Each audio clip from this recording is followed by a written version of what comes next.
Broadway ਤੁਹਾਡੇ ਵਿਦੇਸ਼ ਜਾਣ ਦੇ ਸੁਪਨਿਆਂ ਨੂੰ ਦੇਵੇਗਾ ਹਕੀਕਤ ਦੀ ਉਡਾਨ। नमस्कार दोस्तों, मैं अमरजीत ब्रॉडवे इमिग्रेशन सर्विसेज से। ऑस्ट्रेलिया के स्टूडेंट्स का लगातार एक क्वेश्चन बढ़ता जा रहा है कि सर हम अपनी फाइल्स फेब इनटेक के लिए कब लगाएं, क्योंकि बहुत सारे बच्चे हैं जिनका जीएस जीटी क्लियर हो चुका है, बहुत सारे बच्चे हैं जिनको सीओई मिल चुकी है, बहुत सारे बच्चे हैं जिनकी अनकंडीशनल आ गई है, उन्होंने फी पे कर दी और कुछ दिनों में सीओई आने वाली है। तो इसमें जो फाइल्स हैं वो कब लॉन्च की जाए। तो दोस्तों एक मसला ऑस्ट्रेलिया के अंदर चल रहा है, आप सबको पता है, वो है फेक फाइनेंशियल डॉक्यूमेंटेशन का, जिसके कारण सबसे बड़े लेवल पे रिफ्यूजल इस समय ऑस्ट्रेलिया से चल रही है और जिसे अभी रोका नहीं जा सकता। तो फाइल लगाने का जो मसला है, जिन बच्चों के तो हैं genuine documents, they can put up their files any time in embassy, उनका रिजल्ट मोस्ट लाइकली पॉजिटिव रह सकता है अगर आपके फाइनेंशियल डॉक्यूमेंट्स भी ओरिजिनल हैं और रिक्वायरमेंट को मीट कर रहे हैं, और अगर आपके एकेडमिक डॉक्यूमेंट भी ओरिजिनल हैं और रिक्वायरमेंट को मीट कर रहे हैं। अब कई बच्चों ने ऐसी जगह से सीओई ली हुई है जहां से उनकी फाइनेंशियल रिक्वायरमेंट कम थी, मान लो उन्होंने सिर्फ 1 ही साल की आईटीआर मांगी या उन्होंने फंड्स पूरे पूरे मांगे तो आपने दिखा दिए, लेकिन आपके पास 3 साल की आईटीआर होनी चाहिए जब आप एम्बेसी फाइल लगाओगे। ये बहुत जरूरी है। एम्बेसी उन डॉक्यूमेंट्स को देख रही है जो यूनिवर्सिटी कॉलेजेस ने नेग्लिजेंसी के कारण नहीं देखे हैं। दैट इज अ रीजन कि इतनी रिफ्यूजल आ रही है, क्योंकि पहले यूनिवर्सिटी एम्बेसी जो थी वो यूनिवर्सिटीज के जीएस प्रोसेस के ऊपर ट्रस्ट करती थी, आज की डेट में वो उसके ऊपर बहुत ज्यादा ट्रस्ट नहीं करती।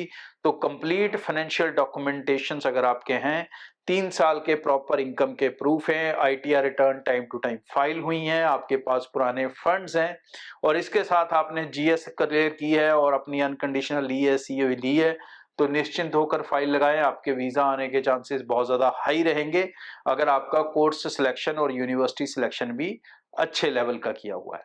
लेकिन अगर आपके प्रोफाइल के अंदर ऐसी कोई कॉम्प्रोमाइजेस हैं तो आप चाहे फाइल आज लगाओ, चाहे 15 दिन बाद लगाओ, चाहे 20 दिन बाद लगाओ, सिचुएशन रिस्केबल रहेगी रहेगी। क्योंकि बहुत सारे कंसल्टेंट्स ने फाइल को होल्ड पे कर दिया, उनका प्लान है अब जनवरी में फाइल्स लगाएंगे। तो जनवरी में फाइल्स लगाने का ये मतलब नहीं है कि उस समय एम्बेसी कहेगी हाँ जी अब फेक डॉक्यूमेंट आने दो, अब हमें कोई दिक्कत नहीं है, 2026 आ गया। तो ऐसा कुछ नहीं होने वाला एम्बेसी के अंदर। एम्बेसी का जो स्केल आज है काम करने का, वही स्केल आगे जाके भी रहेगा। तो फाइनेंशियल डॉक्यूमेंट्स या वीक डॉक्यूमेंट वाले जो बच्चे हैं उनका रिस्क बना रहेगा, आज भी बना रहेगा, बाद में भी बना रहेगा। तो भाई आप थोड़ा इंतजार तो कर सकते हो कि जितना ज्यादा हो सके लेट लगाएं, ताकि हो सकता है किसी तरह के कोई रिलैक्सेशन आ जाएं। तो भाई इस उम्मीद है, ये कोई सिस्टम नहीं है कि जो आएगा ही आएगा, ये एक उम्मीद है, ये एक होप है, होप कोई भी कर सकता है। तो अगर आपका यूनिवर्सिटी का क्लासेस का टाइम जनवरी एंड है, फेब्रवरी है, तो आप जनवरी में जाके अपनी फाइल्स लगा सकते हैं। और अगर सब कुछ जेन्युइन है तो अभी भी लगा सकते हैं। लेकिन अगर सब कुछ जेन्युइन भी नहीं है और क्लासेस भी जल्दी जनवरी में स्टार्ट हो रही हैं तो आपको फाइल्स लगा देनी चाहिए। अब इसके आगे आपके पास कोई चॉइस नहीं है।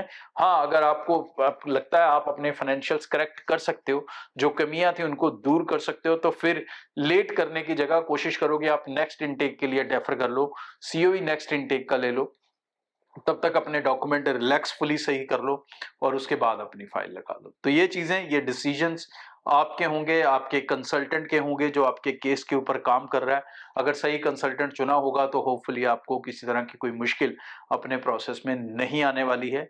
और ऐसा भी नहीं है कि कंसल्टेंट गलत है इस टाइम, क्योंकि वो वही कर रहे हैं जो पहले चल रहा था कई सालों से। लेकिन अब एम्बेसी का मूड या उनका सिस्टम या उनका वर्किंग पैटर्न बदल चुका है, तो उस पैटर्न के साथ सिंक करने में आपको, कंसल्टेंट्स को, सबको टाइम लगेगा।